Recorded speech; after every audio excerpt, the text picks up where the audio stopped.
Muhammad, what do you do these days now? It seems I've sometimes wondered what you're doing.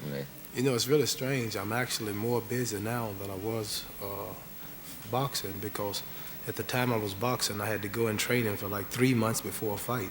Yeah. And like immediately after a fight, I was signing for another one, and I was like on the streets for like 3 weeks, and then I was back in training.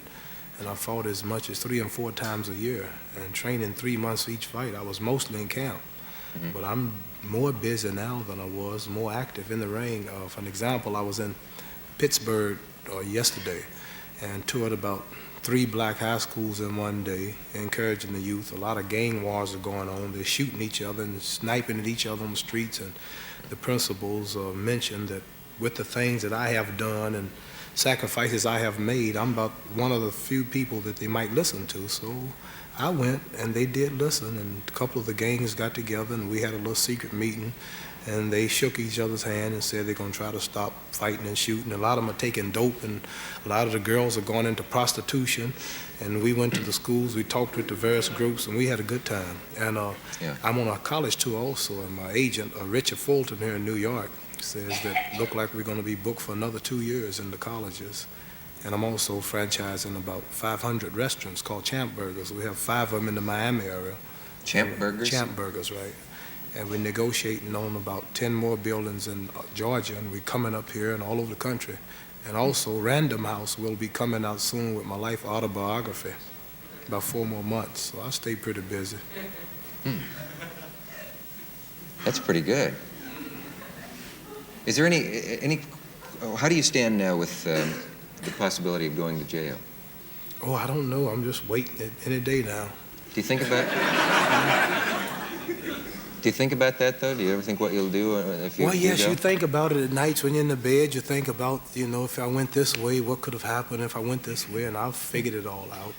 No people gain freedom until some have to die, some lose their wealth, some give up money, and like I would say, the white race, when your people first got here, they didn't have these cameras and televisions and jet airplanes and air conditions and Howard Johnsons and Holiday Inns and Americana and Hilton hotels. They had to fight the Indians, watch their daughters raped and scabbed. Took 6 months to go from here to Los Angeles. Now you can do it in 3.5 hours. But nevertheless, they kept fighting and cutting down the trees. And they didn't see this, but they made a way for the present whites to rule. And the Japanese in World War II, they had these flights called suicide missions. They knew they would die, but they ran that plane, right? His life meant nothing when it came to the freedom of his daughter, his son, the future of his nation. And I would say, like the astronauts, 3 white astronauts almost got stranded in space, and their wives are waiting, and the children were worried because they could have been out there now, still in orbit. Yeah. But for the progress of white America in space, 8 astronauts died on the ground, and 3 almost not got back. But whenever people want to really make progress, some have to sacrifice a lot. And I like to say, white America right now is spending $30 million a day in Asia. Black and white boys are dying unjustly for nothing just to free somebody else. So why should I worry about going to little old jail to free my poor people who's been catching hell here for 400 years?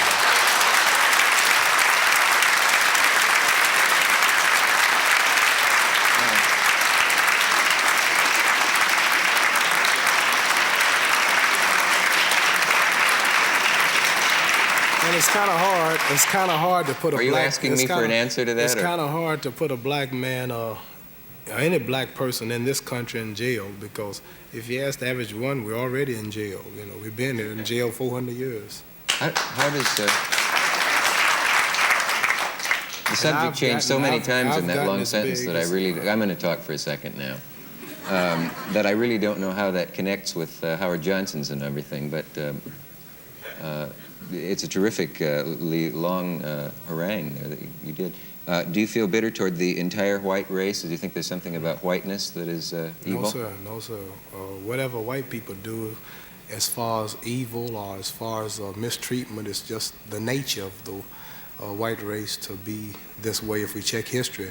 Do you think it might be human nature? Yes, just human nature to kill.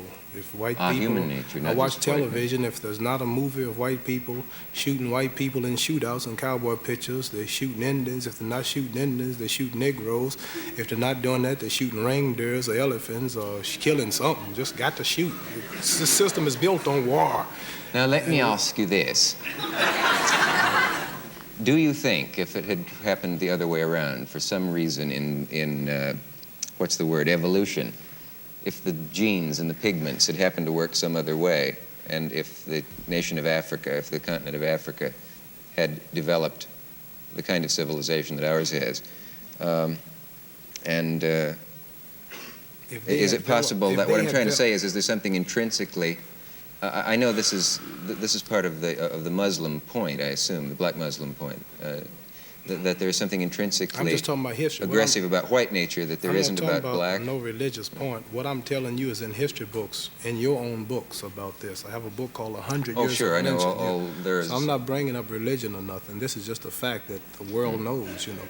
But I would say that just the nature, from what I see of darker people, is peace. I say like the Japanese seem to be a peaceful people until somebody else came over dictating and trying to rule them. The Hawaiians, they'd be on the beach doing their little dance. The Indian was building his whatever teepee or whatever you call it. The African was somewhere doing his little dance.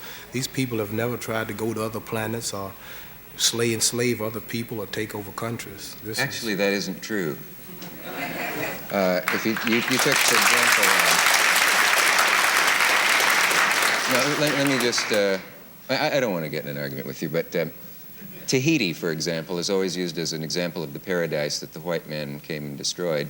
But if you look into the history of when, I'm an expert because I just read a book about it, Captain Cook, but that supposedly peaceful paradise where people did nothing but pluck breadfruit off the trees and make love and had no disease until the white man got there, actually had a number of unpleasant aspects to it, like the fact that they strangled infants at birth to keep the population down, that there were live human sacrifices. So I know that there have been outrageous injustices against the black people in this country, but it doesn't really get us very far to talk about something as if the white man were some sort of intrinsic devil that no other race is. You are right. What you said was the truth.